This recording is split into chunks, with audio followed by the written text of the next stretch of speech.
Auzubillahiminash-shaytanir-rajim. Bismillahir-rahmanir-rahim. My dear students, Assalamu alaikum.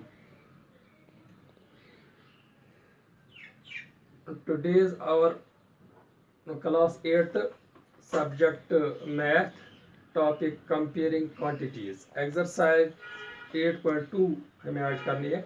इसका question number 1 मैंने पिछले लेक्चर में आपको सिखाया.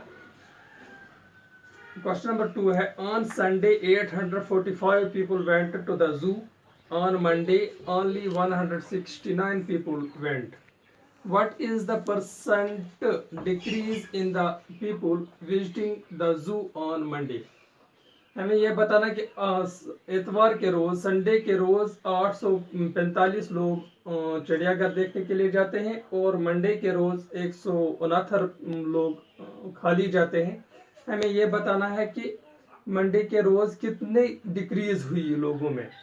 इसका सॉल्यूशन ऐसे करना है. On Sunday people went to zoo 845. On Monday people went to zoo 169. People decrease क्या हुआ 845 में से हम 169 निकालेंगे तो वहां रह जाता है 676. डिक्रीज परसेंटेज हम कैसे निकालेंगे. 845 पर 676 डिक्रीज होते हैं और एक पर क्या होगा 676 और 845 100 पे, क्योंकि परसेंटेज 100 पे निकालते हैं. 100 पे निकलेगा 676 और 845 मल्टीप्लाइड बाय 100 वो आता है. जब इसकी कसर काटेंगे तो वो आता है 80%. Question number 3. A shopkeeper buys 80 articles for rupees 2,400 and sells them for a profit of 16%. Find the selling price of one article. Question number 3 का मतलब यह है कि एक दुकानदार 80 यानी 80 आर्टिकल्स 80 चीजें 2400 रुपये में खरीदता है और जब वो बेचता है तो उसको 16% प्रॉफिट आता है, नफा आता है.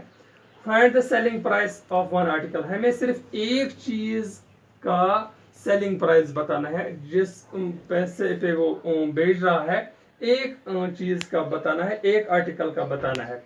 तो इसका जब हम सॉल्यूशन करेंगे तो कैसे करेंगे. ये भी बिल्कुल आसान ही है. A shopkeeper buys 80 articles rupees 2400. Profit इसका है 16%. Therefore 16% ऑफ 2400 यानी 2400. शॉपकीपर जो है 80 चीजें खरीदता है 2400 रुपये में और नफा आता है उसको 16%. हम देखेंगे 16% ऑफ 2400 कितना हुआ.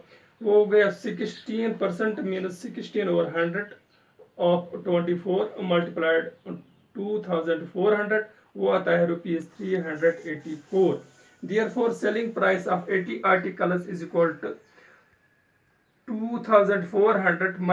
प्लस करेंगे इसको प्रॉफिट का रकम जो आता है वो आता है 384. प्लस करेंगे 384 वो आता है 2784. Therefore selling price का क्या आएगा 2784 डिवाइडेड बाय 80. एक चीज का निकलेगा हमें रुपीज 34.80 यानी 34 रुपीज 80 पे. अब हम जब क्वेश्चन नंबर 4 पे चलते हैं तो क्वेश्चन नंबर 4 है the cost of an article was rupees 15,500. Rupees 450 were spent on as repairs. If it is sold for a profit of rupees 15, find the selling price of the article. Question number 4 का ये मतलब हुआ the cost of an article was rupees 15,500. एक चीज की कीमत है 15,500 रुपये. रुपीज 450 इस पे खर्च होते हैं रिपेयरमेंट पे. तो हमें क्या बताना है if it is sold for a profit. और अगर यही चीज हम बेच डालते हैं 15% पे 15% प्रॉफिट पे. Find the selling price of the article. हमें इस चीज का सेलिंग प्राइस बताना है. एक बार फिर मैं क्वेश्चन दोहराता हूं. The cost of an article was rupees 15,500। एक चीज की कीमत है 15,500 रुपया। Rupees 450 were spent on it's repairs, और इसको 450 रुपये रिपेयर करने के लिए लगते हैं। If it is sold for a profit of rupees 15%, अगर यही चीज हम बेच डालते हैं 15% नफा पे, find the selling price of the article, हमें इस आर्टिकल का सेलिंग प्राइस बताना। यूं कर सकते हैं, cost of an article is equal to rupees 15,500, cost of repairment हमें हो जाता है 450 रुपया, 450 रुपीज़, टोटल कॉस्ट आता है 15,950 रुपीज़।